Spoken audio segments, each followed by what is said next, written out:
Dominic Raab dismisses EU threat to City of London. Sign up for now and never miss the top politics stories again. Subscribe. When you subscribe, we will use the information you provide to send you these news. Sometimes they'll include recommendations for other related newsletters or services. Our privacy notice explains more about how we use your data and your rights.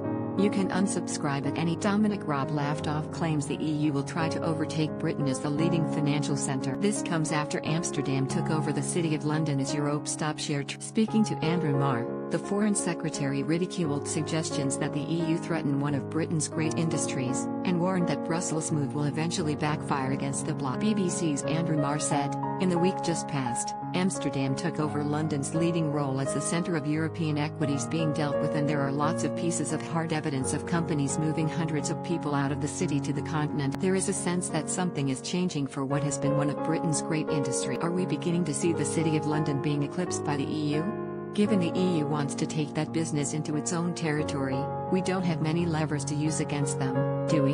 Mr. Raab hit back at this suggestion, citing the boss of Barclays Bank, who recently claimed the long-term future of the UK financial services is uncertain. Mr. Raab continued, "I simply don't accept the binary zero-sum aggression. What matters to the UK and to the city is the advantage we have on the fundamentals. The crucial question for the EU is they may be able to nick a bit of business here or there, but the measures they have taken to achieve that undermine their own competitiveness. I think if we're really honest about it, the challenge to London as the global financial centre around the world will come from Tokyo, New York, and other areas, rather than from those European hubs, particularly if they start to erect barriers to trade in." The Brexit free trade deal signed at the end of last year failed to include arrangements for free trade in financial services, one of the largest engines of Britain's Brexit. George Galloway tells EU to mind their own business. Britain has yet to be granted the equivalent status on financial services regulation that would free up trade, sparking a rift between the two sides. During the Brexit talks, EU authorities were clear that it wants euro-denominated financial activity shifted from London to a capital market under direct Brussels control. The Foreign Secretary also blamed the EU for many of the barriers seen at the borders since the agreement came into force, saying the government was seeking to reduce and mitigate as far as we can the bureaucratic obstacles that the EU is trending. Mr. Raab went on to tell Mr. Marr that potential losses in UK trade with the EU will be compensated by Britain's growing opportunities in developing. He urged critics to take a 10-year view of the current troubles faced by companies. He said,